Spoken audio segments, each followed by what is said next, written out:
It's new at 4. President Trump postponing the 25% tariffs on Mexico and Canada until next month, but not before the Canadian government announced retaliatory tariffs on $30 billion worth of U.S. goods.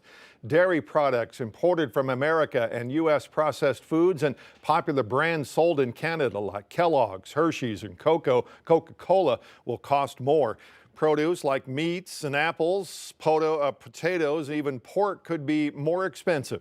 Not only will they create rising costs with their groceries, but alcohol, beer, and wine as well. Here locally, Ozark Brew Company in Rogers says the uncertainty causes major concern within the brewing industry. A lot of the grain that we are able to get in the United States actually comes from Canada, and then some of our aluminum as well that we use for cans. So when we look at when we're producing beer, other than like the malt or other than the water, the next highest thing that we use is the malt. And so if those prices and the prices of cans go up 25%, it is going to be a huge hit for our industry. President Trump announcing in his State of the Union address that all tariffs will officially be implemented on April 2nd. Erica Brown is on Capitol Hill now as the Trump administration announces even more products from Mexico will get a temporary reprieve from taxes. President Trump says he's agreed to a temporary pause on tariffs for many goods coming in from Mexico as part of the U.S.-Mexico-Canada trade agreement. He posted, "Mexico will not be required to pay tariffs on anything that falls under the USMCA agreement. This agreement is until April 2nd. Mexico's President Claudia Sheinbaum praised Trump for the decision and said nearly every product Mexico exports falls under the agreement. I've yet to have a business from Kentucky come to me and say they want tariffs. Republican Senator Rand Paul says business leaders in his state are telling him tariffs will hurt their companies and the economy. We're talking about exemptions because even the people for them acknowledge that there are real problems with tariffs. Thank you. Trump is also pressing ahead with downsizing government. Cabinet secretaries met with Elon Musk Thursday to talk about the Department of Government Efficiency's efforts to cut costs and staff. CBS News has learned the administration is working on an executive order to begin the process of dismantling the Department of Education. We have to reduce spending to pay down debt, and we have to reduce spending to lower prices for consumers, and that's a good place to start. Democratic lawmakers say the president doesn't have the authority to eliminate the Department of Education. The Department of Education is created by law, and there are lots of laws that define and mandate particular programs. Anybody that disagrees with this, let's put it in the courts and let the courts rule. Education Secretary Linda McMahon said during her confirmation hearing that she agreed with Trump's vision to send education back to the states. Erica Brown, CBS News, the White House.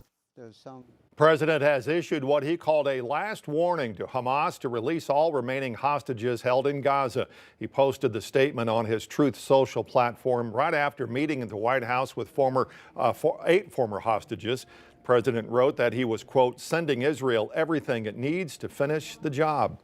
Pope Francis in stable condition this afternoon as he continues to recover from double pneumonia. Today he sent a message to his faithful expressing gratitude for prayers.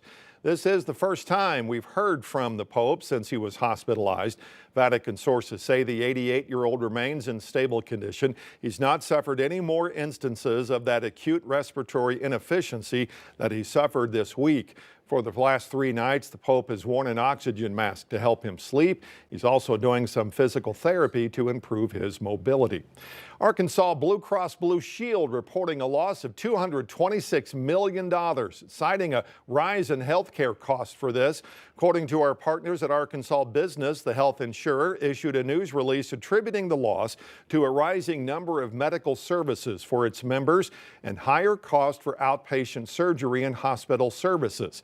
In addition, Blue Cross Blue Shield has seen an increase in high dollar claims and prescription drug costs for weight loss medications, cancer drugs, and other specialty medicines. Hard work, talent, and teamwork is the winning combination for Bentonville High School's cheer team. This year it paid off in a huge way. 5 News reporter Morgan Wrigley shows us how. This team has been a national contender for a while, but this year they broke through to the top 3, making program history by securing 3rd place at nationals in the D1 large co-ed division. We spoke with the coach and some team leaders about this accomplishment. At Bentonville High, cheer is more than sideline spirit. We call it a champion mindset. They just have to go out there and do it like they do it every single day. That mindset, along with teamwork, is what head coach Tracy Kaufman says helped push the team to new heights this season, securing 3rd place at nationals. They are super tight on the mat. They are just super unified. They are friends. They are teammates. They have each other's back. Kaufman and senior leaders on the team agreed a driving force behind this group was their self-motivation. They've wanted this themselves. It's not been something that I've really had to drive. They've wanted this. We all just lean on each other and make sure everyone's being held accountable and keeping everyone good, positive vibes. We were so driven, and we made sure as seniors that bring up the class to be driven and have that fire under them coming from us and not the coaches. I feel like that was really important, to be self-motivated and not motivated from them.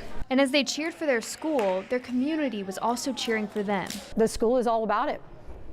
Example, when we were down at state cheer, little did we know that the entire faculty at BHS watched the live stream of their performance at state.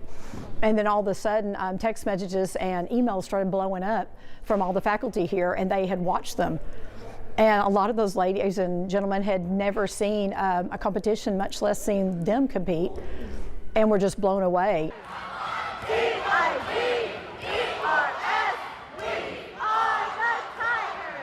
The Tigers already have their sights set on next season, but right now they're soaking in the success of a record-breaking year. Morgan Wrigley, 5 News. Hey, heads up to folks in Fort Smith. We do have some traffic issues to pass along to you. This is going to be a live look along 540 at Grand Avenue. We're looking towards the south there. RDOT reporting what they call a medical incident. It has have traffic backed up almost to the Arkansas River for about the last 10 to 15 minutes. We are crawling there at a snail's pace.